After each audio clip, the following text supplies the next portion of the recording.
Hello there viewers, welcome back to another update of the Stream Save, which is tier 10 to the top with Great Yarmouth and now Boston United. And I want to kick things off today by saying, yes, this is an advertisement for my stream, and it is a 12-hour stream. I'm live throughout the day. I know the football is back, but so am I. 12 hours throughout the day, twitch.tv from 12 till 12 GMT time. So yeah, get involved, and I hope to see you there. But I've not updated you for a little while, and I apologise for that. I've basically been doing lots of uploads of both the Newcastle Save and Glory Hunter, and as a result, this has been sort of difficult to fit in to places logically as well. So I like to do it on days that I stream, and sometimes I've not streamed early enough to do it, and it's been a little bit awkward. But here we are then. League 2, that's where we left us last time in the updates. And if you're following along live, you'll know that we're quite a few seasons ahead of this now. But you can see there, the great Raymond, what a guy, what a man. And yeah, doing the absolute business for me once again. Had a fantastic year in the Vanarama National and followed it up in League 2. 33 goals in 38 games. It's all about him. Raymond Samuel is his real name is, but so far, the great Raymond. And yeah, deservedly so. You can see, again, if I show you the league table, that we topped it 100 points. Another promotion.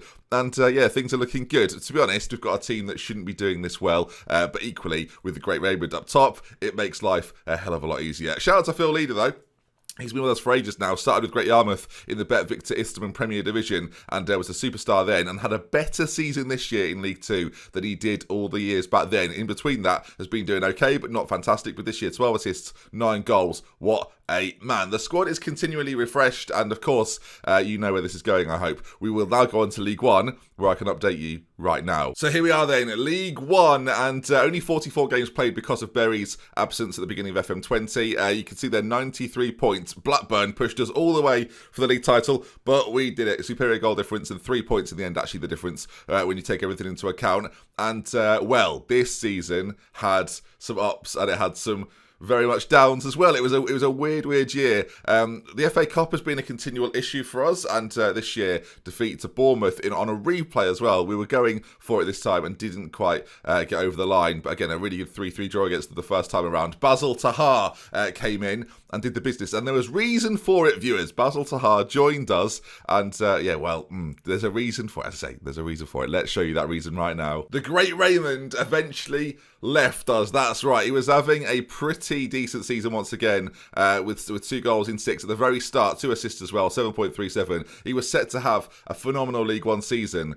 But then came Porto, who came along with a £20 million bid. He had a £15 million release fee to domestic clubs, but in terms of clubs outside of England, there was nothing. So I could go up to 20 million, thinking Porto are never going to buy a League 1 player for 20 million. How wrong was I? He went there as well. 9 goals in 16, absolutely destroying the league. Maybe, just maybe, we'll see him again. But yeah, I mean, to sell him was a big move, but it changed everything for us, really. The balance now 14 million, 12 million to spend in the upcoming summer as we take on the Championship. And again, looking through the squad, you can see a lot of the loanees that we had in League 2, we brought through with us at League 1 level and have done the business. But Mitch Leyland, first time loanee, absolutely fantastic. Again, someone you may well see in the Championship and beyond. And hopefully, if we get the chance to keep him, some familiar faces of players that have been with us from the Great Yarmouth days, the likes of Harmony Carr and Dan Bagpipe, and of course, once again, Phil Leader, who I mentioned recently had a decent year, had a pretty good year again in another step up in another division. That's now 5 divisions he's played in for me and has been good at every single level since being released by Tottenham.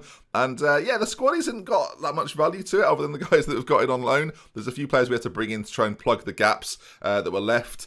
But eventually, we seem to do that job pretty well. And yeah, all things worked out in the end. I just realised, I don't know if I'll see that this is my problem for you. Rambo Rivi, interesting player. We sold for 4.2 million at the end of our season in the Vanarama National. I may well have covered it. I can't remember if I did. I guess I have now. And unbelievably, viewers, the update doesn't end there. We move forward to the Championship. Sorry about this. And now this brings us to an up-to-date period where you can see, if you look at the top of the table, that's not where we sit. If I move my camera, you can see over on that left-hand side. We are currently sitting in 19th position, and Boston United finding it a little tougher. Now, we're 10 points clear with 4 games to go, so we're probably going to survive, and the board just wanted me to survive relegation. The big news of the season, though, was that the great Raimundo, after a fantastic year in Porto, was loaned back to us. We had to spend 700k to get him, but obviously you saw my balance before. Well worth it. 23 goals in 36. Without him, we probably wouldn't have stayed up. And it was the only financial gamble we took, really. We've really, like, early years in this save, we were spending a lot of money knowing that we had to spend it to sort of get our way up. And now things have changed a little bit. If you look at the contracts, maybe, of the team, no one over 10,000. You can see 8,000 is our limit right now. And Raimundo breaks that. But of course, it's the great Raimundo now. It changed from Raymond to Raimundo. That's because he returned to us and he got a little addition to his name. Of course, he'll go back to Porto. Whether we see him again, I don't know. Survival probably on the cards. And of course, that brings us, to today, where I'm streaming for 12 hours, at least 8 of which will be playing this particular save, as well as the FM Streamer Showdown. There'll be a video about that later on. And yeah, do come along. If you've never been to a stream before, you might enjoy it. And yeah, if you've been before, hopefully this update has helped you a little bit understanding where we are.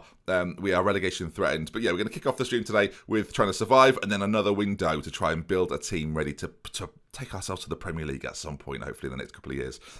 Yeah, so again, sorry about these updates being a little bit more sporadic, and maybe you feel like you're not necessarily learning so much, but the journey is very much told on Twitch, and all the VODs are still available for the last sort of since Vanarama National at least. So if you really want to go back and watch them all, it's probably about 100 hours worth of content. So yeah, there's a lot there, but yeah, hopefully this update has provided a little bit of respite for you. So there we are then. Link in the description to the stream as we continue our journey. And yeah, sorry if you can't watch these live with me, but if you can, I'll see you there. We love with care. Goodbye.